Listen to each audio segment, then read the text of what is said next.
Quelles sont les zones érogènes chez l'homme?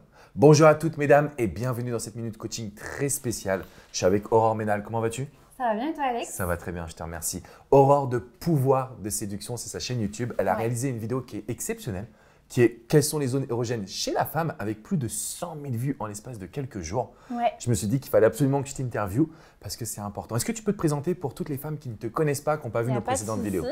Donc moi je me présente, je suis Aurore Ménal et je suis coach en image et en séduction, donc principalement pour les hommes. Donc ça fait 2 ans à peu près que je coach et là j'ai ouvert il n'y a pas si longtemps que ça ma chaîne YouTube. Qui cartonne plutôt très bien. Qui cartonne ouais, pour le moment, donc je suis hyper contente. Et justement, cette vidéo sur les zones érogènes qui va concerner les femmes, elle a énormément buzzé. Donc écoute, moi je suis contente parce que c'est vrai que des fois on oublie. Et c'est important de faire des petites piqûres de rappel tout simplement. Et justement, en fait, toute ma communauté, tu sais qu'il y a beaucoup de femmes qui me suivent et qui ont envie d'avoir des conseils pour savoir quelles sont les zones érogènes chez l'homme. Comment faire pour justement exciter un homme? Comment faire pour avoir des relations sexuelles qui soient épanouissantes?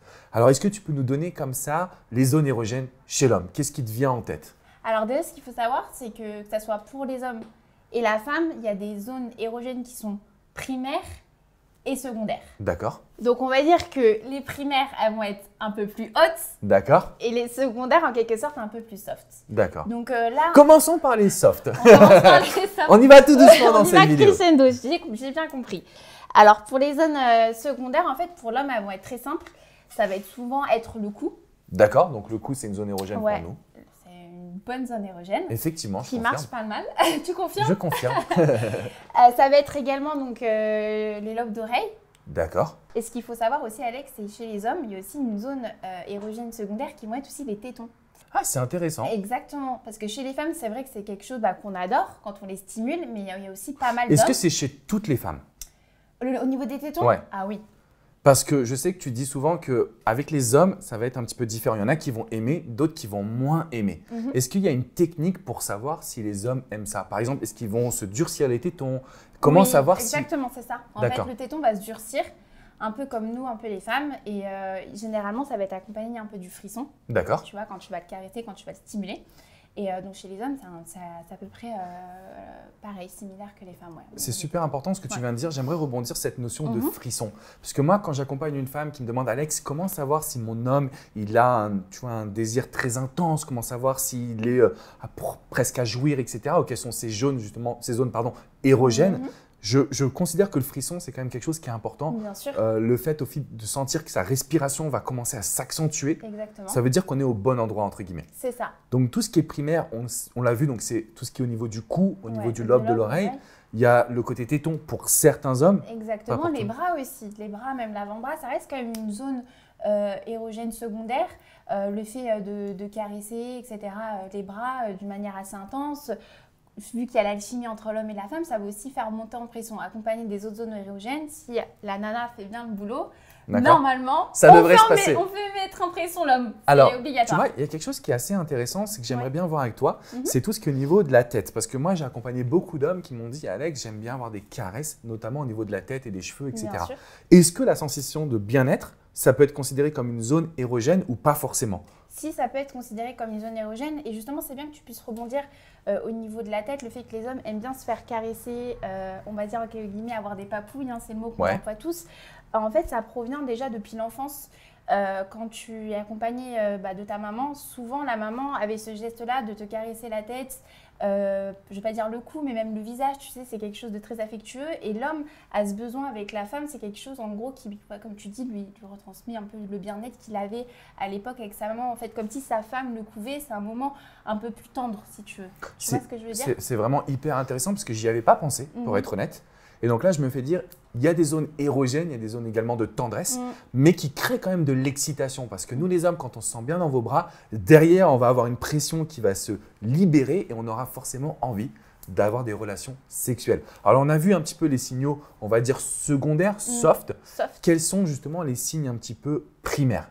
Comment savoir, comment exciter un homme d'une façon un peu plus sexy, on va dire? Exactement. Là, en fait, sur les zones, on va dire, primaires, c'est ce qui va primer chez l'homme, ça va être tout simplement son pénis. D'accord. D'accord, qui est la first one zone érogène, D'accord. pour le coup. Et bien évidemment… Alors, quand on parle de pénis, est-ce que ça veut dire le gland? Le gland, exactement, j'allais en venir. C'est vrai que le gland, chez un homme, il est beaucoup plus sensible. On est bien d'accord, même quand une nana pratique la fellation, etc., même au niveau de la pénétration, c'est là où l'homme va vraiment ressentir le plus de sensations. Et c'est ça également le fait de stimuler son gland qui va y avoir également l'orgasme chez l'homme. D'accord, ok. Donc son sexe, on parle principalement du gland. Exactement. Est-ce que les testicules… Ce qu'il faut savoir, c'est qu'il y a des différences d'un homme à un autre. Il y a des hommes qui vont être beaucoup plus sensibles au toucher au niveau des testicules et d'autres un peu moins en fait pour le coup. Donc en fait, il faut tester, il faut découvrir, il faut que la femme aussi prenne le temps. C'est hyper important. J'insiste à chaque fois dans toutes mes vidéos à faire un gros travail au niveau de la communication aussi quand tu es en couple en ce qui concerne la libido. Il ne faut pas que ça soit un sujet qui est tabou. C'est un sujet qui est totalement naturel, surtout quand on est en couple, donc il faut y aller. Il faut prendre le temps également de découvrir le corps de son ou sa partenaire, parce que des fois, on peut passer à côté de choses importantes, qui sont importantes pour le coup. Et du coup, je pense que c'est hyper important que vous sentiez… Alors, le côté respiration, c'est vraiment un indicateur qui va vous donner une information précise. Et aussi les mouvements brusques. Par exemple, si vous touchez à un endroit qu'il ne va pas aimer, tout de suite, son corps va réagir. Exactement. Donc là, vous saurez justement si c'est quelque chose qui lui plaît ou pas. Parce que la communication… Et le regard aussi. Le regard va jouer. C'est hyper important. Merci de préciser ça. Je pense sincèrement qu'en fait, quand on ne se connaît pas vraiment, on ne peut pas communiquer peut-être ouvertement, même si c'est très important que vous fassiez, comme Aurore vous le dit. Si vous êtes gêné, regardez ses réactions. Est-ce qu'il y a d'autres zones érogènes chez l'homme? Là, pour le coup, au niveau des zones érogènes chez les hommes, là, je t'ai vraiment indiqué les principales. Après, bien évidemment, il y a des hommes aussi qui vont être sensibles au niveau des cuisses aussi, si on les caresse tout doucement, etc. Enfin, tout dépend comment vous fonctionnez. D'accord. Mais c'est important à chaque fois de faire les choses avec intensité parce que ça soit pour l'homme ou les femmes, certes, ça va primer chez les femmes au niveau des émotions. C'est grâce à ça également qu'on va avoir un orgasme. Mais un homme, ça va également le stimuler. C'est pour ça de bien prendre le temps et de faire les choses avec intensité. Ça va faire monter en adrénaline et ça va faire monter en pression. Et en quelque sorte, après, tout se passe bien. Exactement, c'est exactement ça. Il y a deux choses sur lesquelles j'aimerais aussi vous transmettre, les amis. On n'en a pas encore parlé, mais il y a la notion d'excitation par les sens. C'est-à-dire, ne serait-ce que de voir que vous avez des petits sous-vêtements sexy, ce n'est pas une zone érogène physique, mais plus mentale. Est-ce que tu as un petit conseil à donner aux femmes justement pour exciter mentalement leur homme?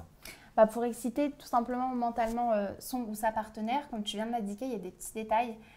Comme le fait déjà de bien prendre soin de soi, c'est hyper important. Et toujours, on va dire, même accessoiriser, comme tu dis, avoir une belle lingerie. On sait, t'es un homme également. Je pense que c'est quelque chose qui est, on va dire, un bonus pour pouvoir, en gros, faire travailler l'imagination, excusez-moi, de ton ou ta partenaire. C'est important, en fait, d'avoir une belle lingerie pour une femme, d'être tout en propre sur soi, c'est hyper clean aussi, c'est important. Ça va jouer aussi au niveau de l'acte sexuel.